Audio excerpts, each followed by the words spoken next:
Olá, meus irmãos, sejam bem-vindos a mais uma live de estudo bíblico. Nos encontramos toda semana nesse canal, aqui no canal da Comunidade Jeová Nissi, para falarmos da palavra de Deus, para aprendermos juntos a respeito do Evangelho do Senhor e crescermos, né, em graça e em conhecimento. Eu espero que você esteja feliz, alegre e contente e também adaptado aí, bem acomodado nesse momento para que você venha estudar comigo, aprender comigo juntos, né? Nessa live e venhamos crescer juntos como irmãos, né? Que nada agora venha te atrapalhar, venha te distrair, tá bom? E se por acaso aí você não esteja bem, eu tenho certeza que a palavra do Senhor tem algo a nos dizer, como sempre tem, sempre vem ao nosso encontro para nos transformar, nos mostrar onde está a nossa verdadeira, onde deve estar a nossa verdadeira esperança, né? Vamos fazer uma oração e a gente já começa o estudo de hoje. Creio que o estudo hoje pode até passar um pouquinho do tempo, ele é um tema que demanda um pouquinho mais de reflexão, mas acredito que vai ser de muito proveito para todos nós. Pai, em nome de Jesus, nos rendemos em tua face, em tua presença, Pai, porque cremos no teu poder, cremos, meu Pai, na tua presença, no teu Espírito Santo. Senhor, nos guie mais uma vez nessa live, fale conosco, fale com cada um que está acompanhando ou que venha acompanhar essa live posteriormente. Que o teu Espírito e a tua palavra possam transformar essas vidas, assim como o Senhor tem transformado a mim e a minha casa. Pai, em nome de Jesus, é o que eu te peço, nos guie para a glória do teu nome. Amém. Irmãos, hoje nós vamos falar de um tema que sempre tem causado dúvidas na nossa vida, na maneira como nós lidamos com esse assunto. E o tema de hoje é o poder de Deus. É uma expressão, né? O poder de Deus, ele é uma expressão para nós, muitas vezes, na maioria das vezes, uma expressão que não sabemos como explicar. Não temos uma definição bem construída, bem consolidada em nosso pensamento.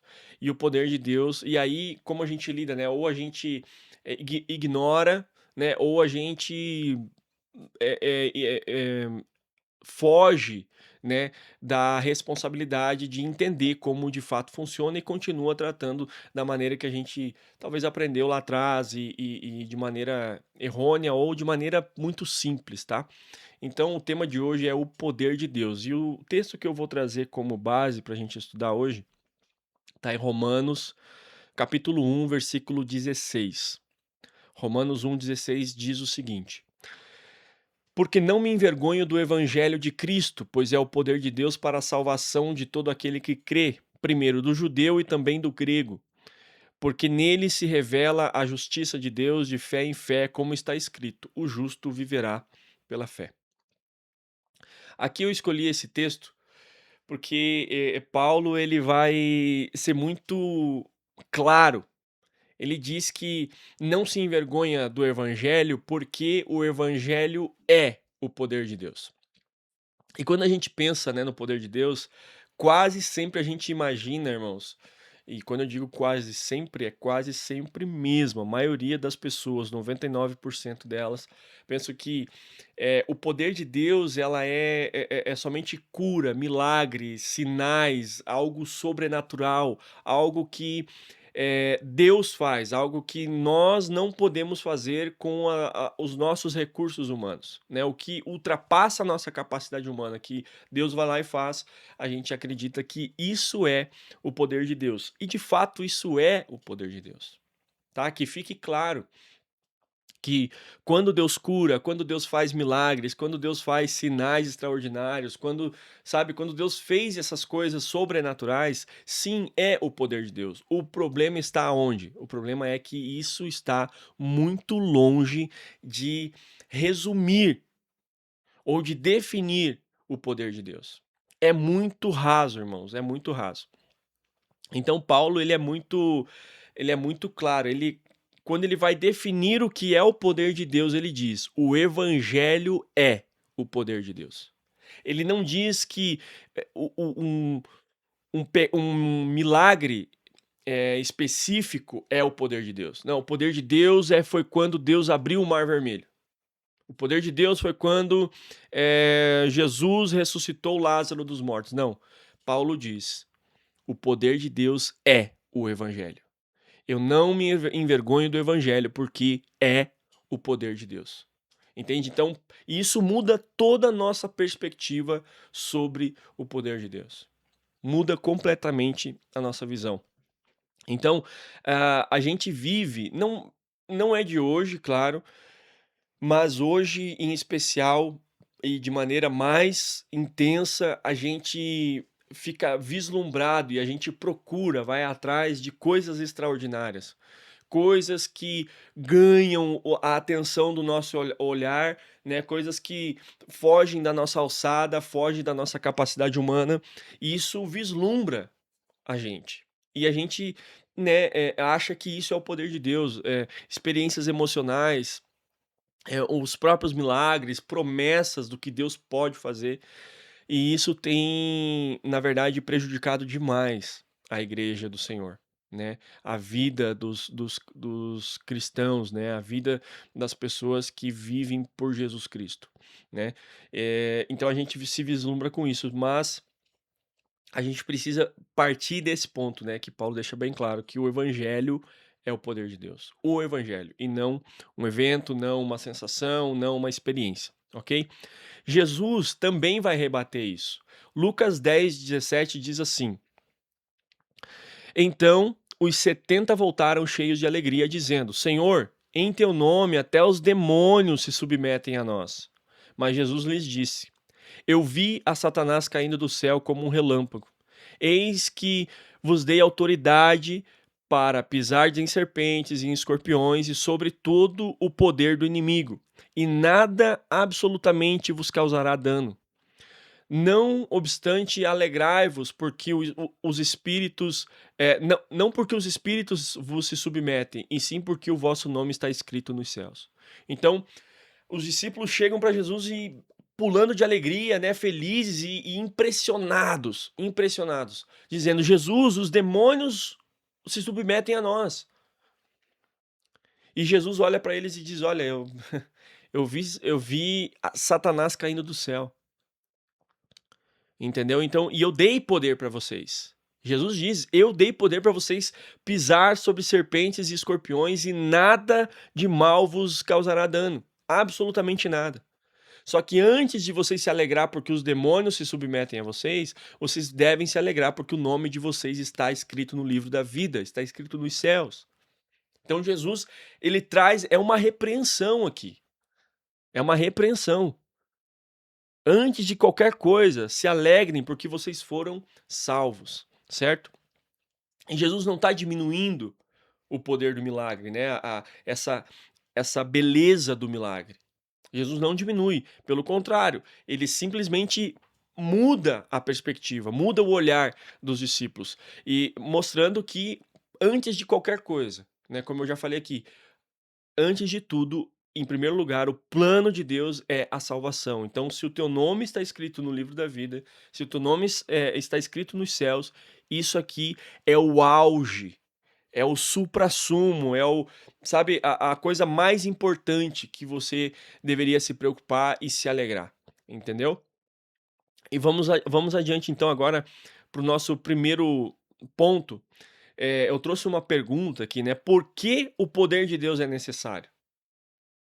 Por quê? Antes de a gente entender o poder de Deus, né, a gente precisa entender a nossa condição. O evangelho, irmãos, se a gente for, falar do evangelho em um ambiente aonde pessoas, não reconhecem a sua condição, o evangelho ele não tem utilidade naquele local. O que eu quero dizer com isso? O evangelho ele funciona como uma pessoa que descobre um diagnóstico de câncer, por exemplo. Até o momento em que aquela pessoa não descobriu aquele câncer, aquilo não vai ser tratado, ela não sabe o que ela tem. Então, eu não vou fazer, por exemplo, um tratamento de quimioterapia, de radioterapia, se eu não tenho um nódulo, né, um câncer, algo maligno, uma célula maligna no meu corpo. Eu não vou fazer esse tipo de tratamento, porque eu não preciso. Tá entendendo? Eu não sei o que eu tenho, eu não faço ideia do que eu tenho e pra mim eu tô bem, então não tem porquê eu fazer esse tratamento. Irmãos, eu trouxe, né, esse exemplo um pouco mais extremo, assim, porque, traz um senso de reflexão um pouco maior. O evangelho é da mesma forma.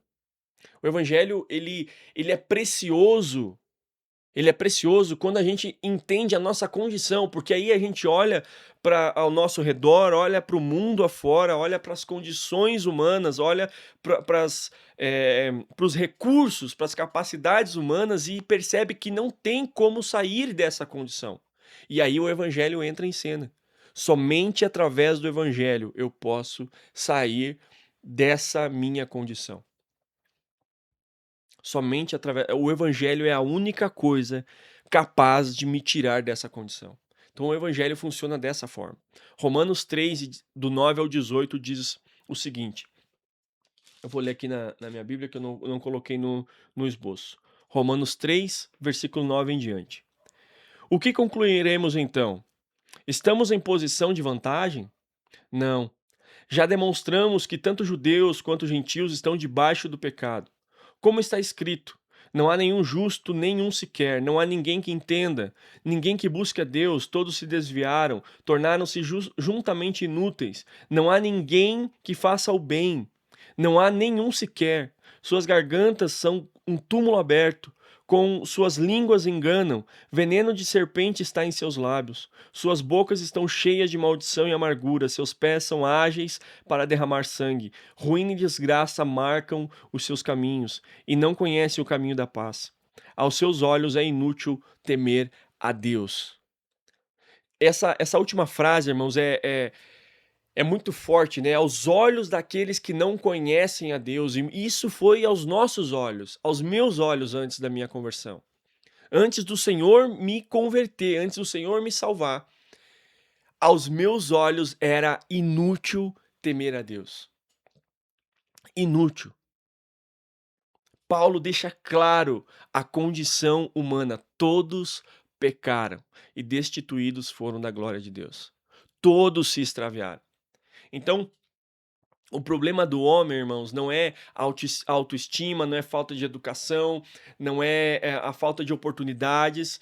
Segundo a palavra de Deus, segundo a Bíblia, as sagradas escrituras, a verdade do Senhor, o problema do homem é o pecado. Entende? É o pecado. Nós, segundo Efésios 2, nós estávamos ou estamos, não sei qual é a tua condição hoje, espiritualmente mortos. Efésios 2:1 diz: Ele vos deu vida estando vós mortos em vossos delitos e pecados. Irmãos, um morto não consegue fazer nada. Um morto não consegue resolver seus problemas. Um morto não consegue pedir ajuda. Um morto não faz nada. Ele está morto. Ele está morto. E por isso Jesus declara em João 15:5, diz: Eu sou a videira, vós os ramos. Quem permanece em mim e eu nele, esse dá muito fruto, porque sem mim nada podeis fazer. Jesus não diz algumas coisas vocês não podem fazer, é nada. Sem Cristo, nada podemos fazer. E perceba o seguinte, aí você pode agora estar pensando, tá, mas como é que eu conheço tantas pessoas que não servem a Deus, que não são crentes, não são salvas, e elas fazem muitas coisas, elas constroem empresas, têm filhos, criam, formam famílias, sabe? Criam projetos, estudam, trabalham, fazem muitas coisas. São pessoas extremamente produtivas no mundo afora. Acontece, irmãos, que nenhuma dessas ações produz algum tipo de obra, todas essas obras não são capazes de agradar a Deus em si mesmas, não são capazes de justificar aquela pessoa. Nós podemos fazer qualquer coisa. Nós podemos ser o maior e melhor filantropo que já existiu nesse mundo. ajudar milhões de pessoas. No momento em que nós entregarmos essas obras para Deus, sem ter crido que Jesus morreu e ressuscitou em nosso lugar, isso não vai valer de nada, isso não vai pagar a nossa dívida para com Deus. Vocês conseguem compreender? Então, aqui é importante, irmãos, antes de nós entendermos o que é o poder de Deus, nós precisamos ter ciência, caminhar sobre esse fundamento da nossa condição humana. Senão, caso contrário, nós não vamos compreender o poder de Deus. Muitas pessoas, e talvez você que está me assistindo, você já visualizou, presenciou, foi testemunha, foi cobaia, eu vou usar esse exemplo, foi exemplo de um milagre que Deus fez na tua vida, ou que Deus fez na vida de alguém que você estava presente e você viu aquilo acontecer. E esse milagre não foi capaz de mudar a tua vida, de salvar você. O milagre não foi capaz de transformar você. Porque o milagre de Deus não foi feito, ou melhor dizendo, o milagre em si, ele não tem a capacidade de nos transformar.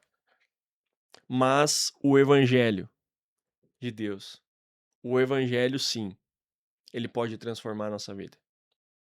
Então, o poder de Deus que é o seu evangelho, ele é indispensável.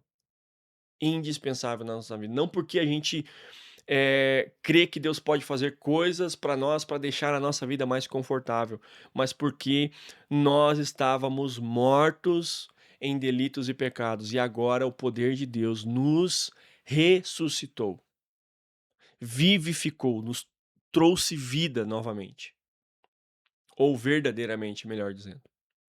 Então, para nós entendermos o poder de Deus, irmãos, nós precisamos compreender profundamente, verdadeiramente a nossa condição, sem a qual a gente não vai conseguir receber o poder de Deus. Então, vamos para o segundo tópico agora, que é uma outra pergunta. Então, o que é o poder de Deus? O que é o poder de Deus? E como eu falei antes, muitos definem, né? Muitos de nós definem o poder de Deus em milagres. Muitos de nós definem o poder de Deus em coisas sobrenaturais. Mas se a gente for olhar para a palavra de Deus, lá de Gênesis a Apocalipse, os milagres, irmãos, nunca foram o centro da mensagem bíblica. Nunca.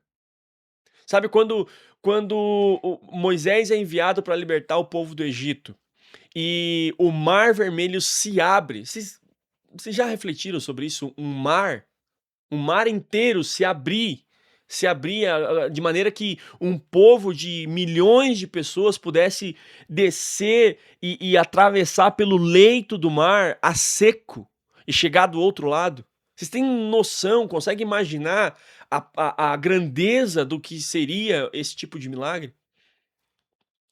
Mas isso, por mais grande, glorioso que seja, mais inexplicável que seja, quando Deus abre o Mar Vermelho, Deus não queria mostrar que ele abriu o Mar Vermelho. Deus queria mostrar que ele estava salvando um povo a qual ele escolheu para ser exemplo na humanidade. Então, os milagres, irmãos, de Gênesis a Apocalipse, nunca foram o centro da mensagem de Deus, nunca foram o centro do evangelho. Nunca. Eles sempre apontam para algo maior. Sempre, todos os milagres, todos os milagres, todas as demonstrações de poder do Senhor apontavam para algo maior.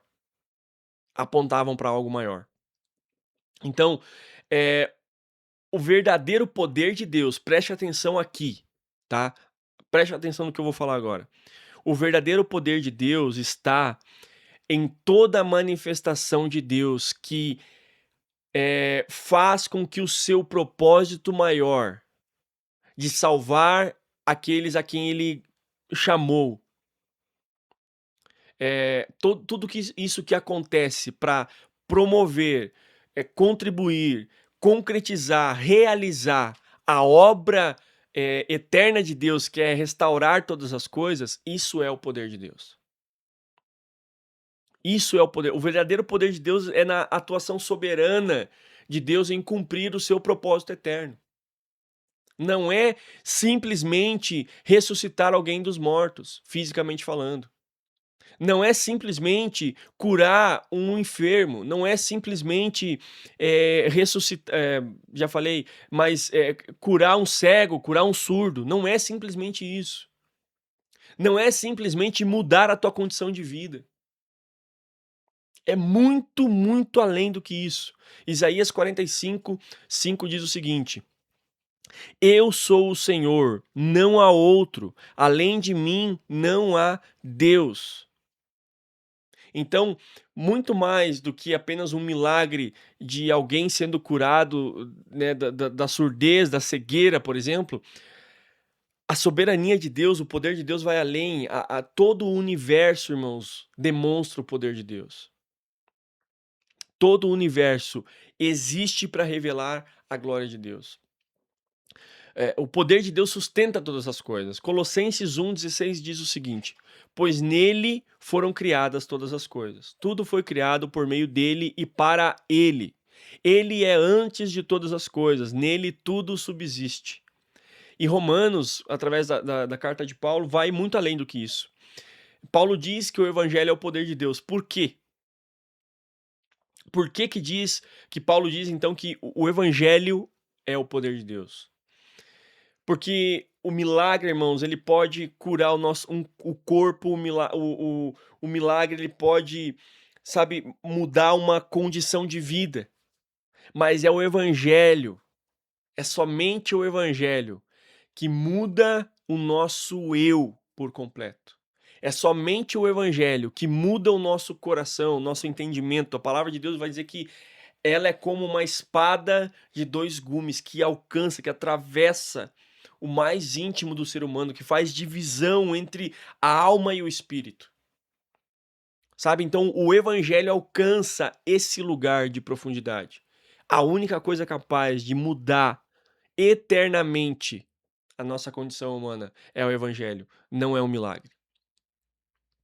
Não é um milagre. O milagre, ele é usado, irmãos, como uma ferramenta.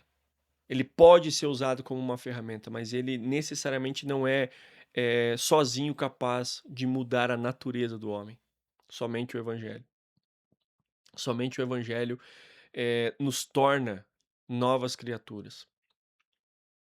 Como 2 Coríntios 5 diz: Se alguém está em Cristo, nova criatura é. As coisas velhas se passaram, eis que tudo se fez novo. Irmãos, o poder de Deus é a única coisa capaz de nos transformar em outra pessoa. Tem um, um teólogo, né, um líder religioso antigo, né, que é Tomás de Aquino, que eu não lembro agora, vocês me perdoem se eu falhar, não sei, eu não lembro se é Tomás de Aquino ou Agostinho. Agostinho, acho que é Agostinho de Hipona, que ele antes da sua conversão era um homem muito devasso, né? Era um homem entregue, ele era um homem imoral, né? Ele bebia e saía com mulheres e tudo mais. E depois me corrijam aí nos comentários se era Agostinho ou era Tomás de Aquino. Acho que era Agostinho. E certo momento depois da sua conversão, ele estava caminhando na rua e uma mulher gritava: Ô, fulano! Ô, Agostinho, Agostinho! E ele não respondia. Não respondia. Até o momento que essa mulher alcança ele e chama ele, né? E ele olha para trás e ela diz: Olha, Agostinho, você não lembra de mim? Eu sou a fulana de tal. E ele olha para ela e diz: mas eu não sou mais aquele que você conheceu. Então, até é um pouco engraçado, mas é exatamente isso. O evangelho, irmãos, ele nos transforma em outra pessoa. E nós não precisamos de ajuda. Entenda isso que eu vou falar. Nós, como seres humanos, nós não precisamos melhorar. Nós não precisamos melhorar, nós precisamos ser transformados em outra pessoa. Então o evangelho ele não nos ajuda, não ajuda, o evangelho não ajuda a gente. O evangelho nos transforma. Ajuda não é suficiente. O evangelho precisa matar o nosso velho homem e ressuscitar uma nova criatura. E é somente o evangelho que é capaz de fazer isso. E esse é o poder de Deus. Em João 6, depois de Jesus multiplicar os pães, a multidão continua ali e eles querem mais pão, eles querem ver mais milagres de Deus. E Jesus repreende eles falando assim, ó, trabalhai não pela comida que perece, mas pela que subsiste para a vida eterna. Jesus estava falando da mensagem do evangelho a qual ele pregava. Outro momento, Jesus também vai falar, olha, vocês estão atrás de mim por causa do pão e do peixe. E ele repreende até os próprios discípulos: "Olha, vocês também não querem ir embora? Vocês não estão atrás de mim por causa disso também? Não querem vocês ir embora também?" Mas aqueles que entenderam o poder de Deus, eles respondem: "Para onde iremos, Senhor? Se só tu tens as palavras de vida eterna." Então não se trata dos milagres. O poder de Deus é muito além do que milagres, é muito além do que coisas sobrenaturais. É muito além do que as coisas que nós não somos capazes de realizar. Mas é ser transformados em outra pessoa. E isso, para nós, além de ser impossível, somente o Evangelho é capaz de fazer. Último ponto: como nós devemos lidar com o poder de Deus. E esse último ponto aqui é extremamente importante, porque aqui nós temos falhado muito, irmãos, muito. Paulo ele diz o seguinte: eu não me envergonho do Evangelho. Em outras palavras, eu não me envergonho do poder de Deus. Eu não me envergonho. Sabe por quê, irmãos? Porque muitos de nós, muitos cristãos, muitos crentes, né? Muitas pessoas que se dizem fazer parte da igreja de Jesus, elas estão mais preocupadas em impressionar os outros do que falar a verdade do Senhor. Porque a verdade do Senhor, muitas vezes, na maioria das vezes, ela ofende. Na maioria das vezes, a verdade é dura, é difícil de engolir. É difícil de engolir. Então, as pessoas têm se envergonhado do evangelho. Essa é a verdade. As pessoas têm se calado com vergonha do evangelho. E se eu não me engano, na carta de Romanos, quando Paulo diz isso, irmãos, eu não me envergonho do evangelho porque ele é o poder de Deus. A igreja de Roma, na verdade, era a capital do mundo, né? Roma era a principal cidade da humanidade na época. E os ensinamentos de Roma eram gregos, né? E já existiam muitos não, mas existiam filósofos relevantes e pessoas muito sábios da época, né? Tanto que o conhecimento grego da época era a coisa mais, o auge, né, do conhecimento humano. Tanto que até hoje o conhecimento grego, a filosofia grega, nos alcança e vai alcançar muitas gerações ainda. Então, a igreja de Roma, irmãos, eles estavam cercados de sábios, de pessoas cultas. Sabe, a igreja de Roma, ela estava cercada de filosofia profunda. Ela estava cercada de questionamentos profundos. E o evangelho, irmãos, era tratado como uma linguagem simples. Era tratado como um pensamento, inferior. O evangelho era tratado como uma sabedoria ultrapassada. Uma sabedoria ultrapassada, uma sabedoria que não cabia mais. E Paulo, como eu diria, como um dos principais ou um dos melhores, se não o melhor, filósofo, sábio, Paulo era extremamente capacitado, humanamente falando. Paulo era um exímio sábio, um exímio conhecedor das escrituras, um exímio filósofo, tá? Paulo era muito inteligente, muito capaz, e Paulo chega falando do evangelho. Paulo não vem com uma eloquência que difícil de se entender. Paulo não vem com perguntas que na época eram perguntas difíceis de responder. Muito pelo contrário, Paulo veio com uma linguagem que todo mundo entendia, mas que era a linguagem mais profunda, mais acima, mais alta, mais soberana, mais inexplicável que eles poderiam conhecer, que era o evangelho. E Paulo chega com um linguajar simples, explicando: olha, vocês estavam mortos em seus delitos e pecados, mas Jesus morreu e ressuscitou por vocês. E esse é o poder de Deus. Esse é o poder que tira vocês do pecado, que liberta, que traz salvação, que traz esperança. Entende? Então, até um filósofo aí da idade moderna, eu diria, né? Usado por Satanás, Karl Marx, ele vai dizer que o evangelho é o ópio do homem, né? Ele vai dizer que o evangelho é o que torna o homem burro, né, em outras palavras, querendo desdenhar, diminuir o evangelho.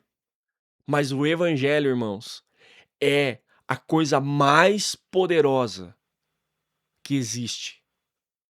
O evangelho do Senhor é a coisa mais poderosa que existe.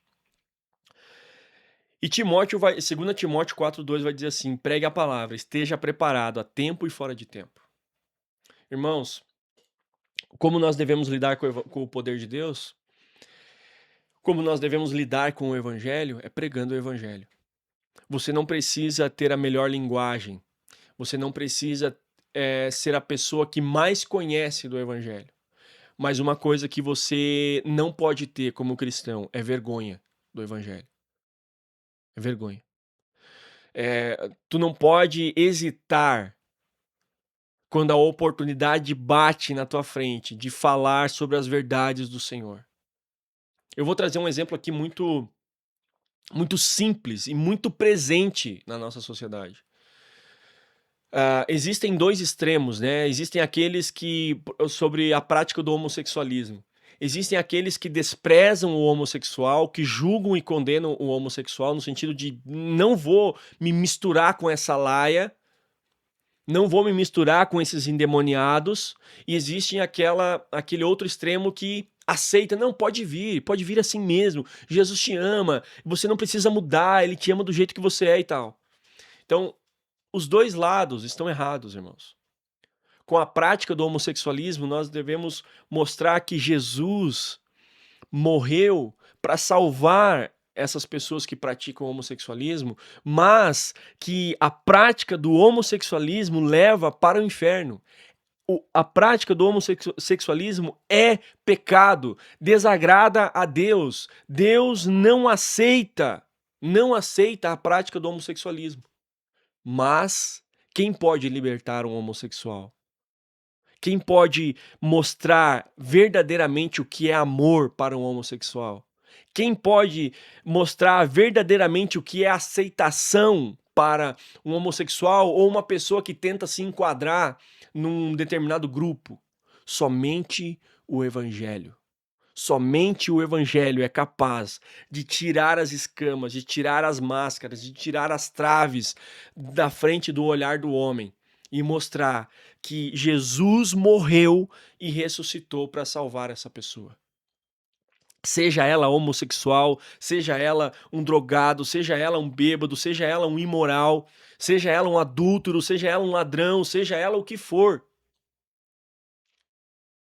Mas o evangelho é a única coisa que é capaz de dizer: olha, você está errado. A tua condição, se você permanecer nessa condição, você vai para o inferno. Você vai perecer. Você vai sofrer eternamente. E como é que você sai disso? Nada nessa vida é capaz de tirar dessa condição. Somente o evangelho. O evangelho pode, porque o evangelho é o poder de Deus. Você já parou para pensar quantas oportunidades que eu e você tivemos de falar do Evangelho de Cristo para os nossos amigos quando eles estavam fazendo algo que desagrada a Deus e não falamos porque temos vergonha do Evangelho? Não falamos de medo de sermos excluídos daquele grupo. Não falamos por receio de sermos deixados de lado daquela panelinha, daquele grupo de pessoas. Não falamos do evangelho, não mostramos a verdade com medo de sermos, de perder aquela amizade ou de ficarmos de mal com aquele familiar. Muitas pessoas da nossa família não falamos do evangelho por vergonha, por medo de causar uma intriga. Se você, como cristão, tem vergonha de falar do evangelho para pessoas da tua própria família, eu tenho que te falar que você não ama a tua família. O poder de Deus se manifesta através do evangelho. Quando você fala do evangelho, mostra o evangelho através de palavras e de atitudes através da tua vida, para pessoas do teu convívio, para os teus amigos, para a tua família, para pessoas que você tem contato ou algum tipo de vínculo. E aí o poder de Deus se manifesta mostrando a justiça de Deus, mostrando o amor de Deus e principalmente mostrando que há salvação para todo aquele que nele crê. O poder de Deus é o evangelho. E eh, eu encerro com Romanos 1,16, né? Novamente, que diz, Paulo diz, não me envergonho do evangelho, porque é o poder de Deus para a salvação de todo aquele que nele crê, primeiro do judeu, depois do grego. Porque no evangelho é revelada a justiça de Deus, uma justiça que do início ao fim é pela fé. Como está escrito, o justo viverá pela fé. Irmãos, muito mais além do que Jesus ter ressuscitado Lázaro, muito mais além do que Jesus ter aberto o Mar Vermelho, muito mais além do que Deus ter mandado fogo do céu para consumir o holocausto quando Elias faz aquele confronto com os profetas, muito além, sabe, de visões sobrenaturais que os profetas tiveram, muito além dos milagres que Jesus operou. Jesus trouxe o seu poder pleno quando ele pregou o evangelho. As palavras do evangelho é o auge, é a coisa mais poderosa que existe. É a única coisa que é capaz de mudar um homem em outro homem. De maneira a fim de que o propósito eterno de Deus venha a ser cumprido, venha a ser concluído. Então, nós precisamos entender que o evangelho é o poder de Deus. O poder de Deus é além da nossa compreensão. Sabe quando nós ajudamos uma pessoa de tal forma e a gente não consegue êxito, mas quando a gente fala da verdade do Senhor e o Espírito Santo vai lá e convence aquela pessoa do pecado, da justiça e do juízo, aquela pessoa se rende aos pés de Jesus. Esse é o auge do poder de Deus.